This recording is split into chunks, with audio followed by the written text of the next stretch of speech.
Weba, how you guys doing?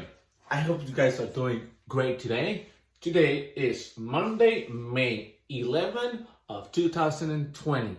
Today on math, we are going to start talking again about shapes. And we're going to start dividing the shapes and learning the vocabulary words that we use every time we divide the shapes into equal parts. And today you're going to divide a rectangle into two equal parts. And you need to label those parts. You need to tell me if their name is 1/2, 1/4, or 1/8.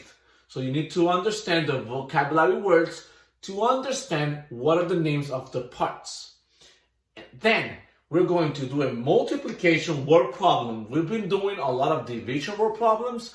Now we're going back again to multiplication. And we need to remember this. When you multiply, you're just repeating addition. Cuando estás multiplicando, lo que estás haciendo es sumando los mismos números muchas veces.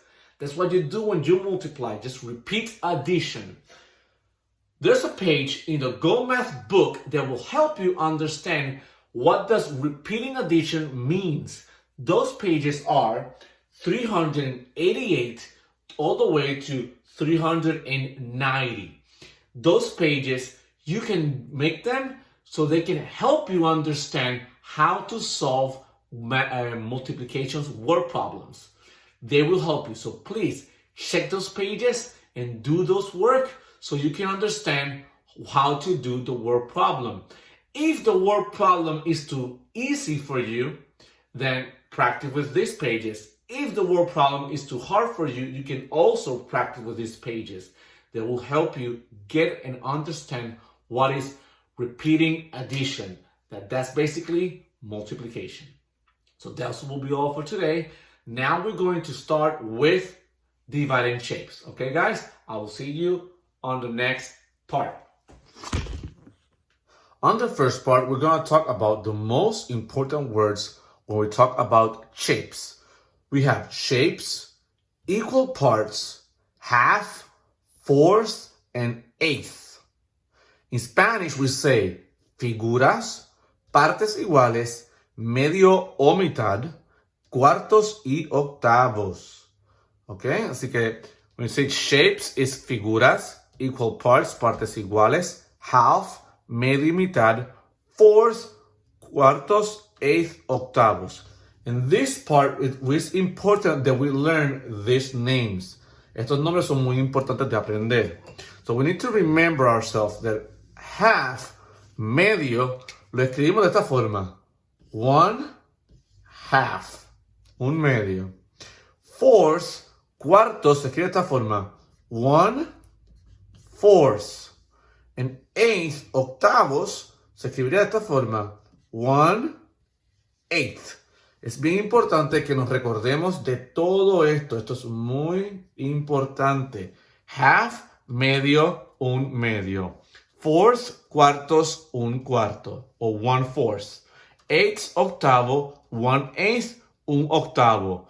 Un medio, 1/2. Un cuarto, 1/4. Un octavo, 1/8. This is why we had to learn these vocabulary words. Because now, with these words, we're going to make two equal parts. We are going to make two equal parts.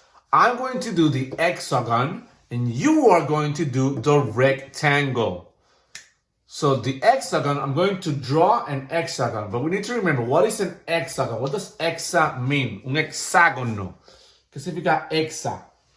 Hexa significa 6. So hexagon, it's a shape that has 6 parts. 6 sides. So we have 1, 2, 3, 4, 5, 6. Okay, me quedó un poquito feo.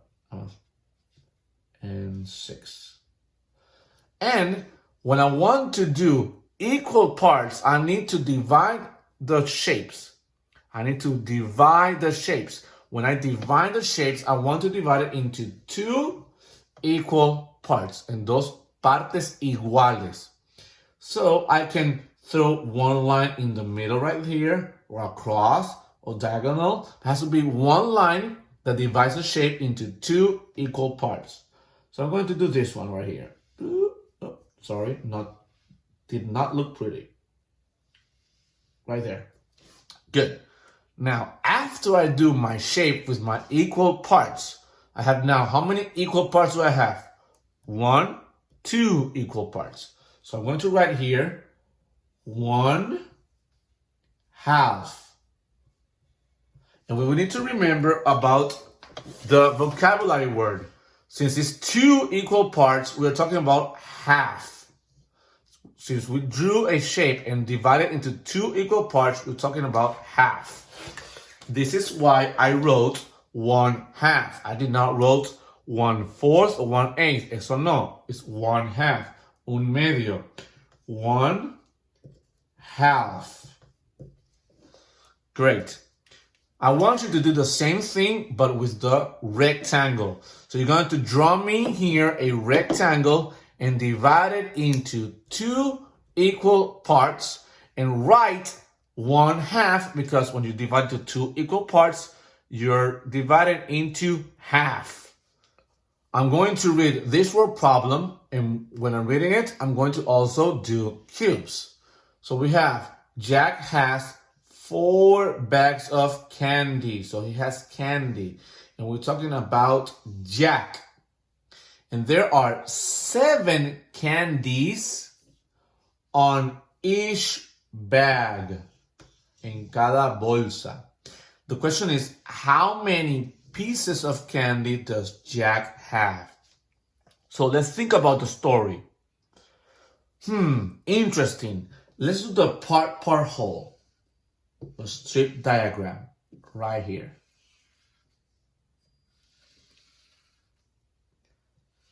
So the question is, how many pieces of candy does Jack have? We don't know that. We know that he has 4 bags. 4 bags, 4 bolsas. So that's the bags are the parts. So we have 1 part, 2 parts, 3 parts. So we have 1, 2, 3, 4 bags. And inside of each bag, he has 7 candies. Dentro de cada bolsa hay 7 dulces. Let me draw a bag here. I'm going to draw a bag. Son bolsitas bien feas, pero son bolsitas. So, but we do not know this number. How many pieces of candy does Jack have? We know that he has 4 bags, and inside of the bags there are 7 candies. So, when we have something like this, we are not doing division, we are doing multiplication. So let's remember this strip diagram. So we have 4 bags. I have 4 bags. 1 bag. 2 bags. 3 bags. And 4 bags. Now, this means that we have 4 bags times how many candies are inside the bag? Inside one is 7 candies. So we need to find this answer. Another way to do this is, with my toys, I'm going to put how many candies in one bag? 7 candies. I have 1, 2, 3, 4, 5, 6, and 7 candies. 1, 2, 3, 4, 5, 6, and 7 no, 1, 2, 3, 4, 5, 6, 7, yes.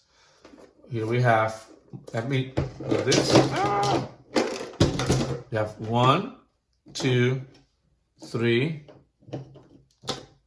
4, 5, 6, 7 candies. And the last bag we have 1, 2, 3, 4, 5, 6, and 7 candies. So cada bolsa tiene 7 dulces. Each bag has 7 candies. Now, we have 4 bags times 7 in each bag. So this is the same as this. 7 plus 7 plus 7 plus 7. It will tell me this answer. 7 más 7 más 7 más 7 es lo mismo que 4 por 7. So, let's do this. We have 1, 2, 3, 4, 5, 6, 7, 7, 8, 9, 10, 11, 12, 13, and 14, 15, 16, 17, 18, 19, 20, 21, 22, 23, 24, 25, 26, 27, 28. So if you add all of this, you have 28 candies. So this means that Jack, how many pieces of candy does Jack have? He had 4 bags, 7 candies on each bag. The total will be 28. I want you to do the same process because we're multiplying, and when we multiply on the strip diagram, we're looking for the whole. So we want to divide into groups and put how many are on each group and then multiply or add the numbers. Whatever is easier for you. If this one is easier, do this one. If this one is easier, then do this one. But remember to do your strategies with your toys or whatever you're using to count. Okay, guys? And you're doing the same thing with this word problem. Jack has 3 bags of candy. There are 8 candies on each bag. The question is, how many pieces does Jack has? And remember to do the strip diagram. Tell me how many parts are here, and you need to find the whole because we are multiplying. Okay, guys? This will be all for today. See you tomorrow.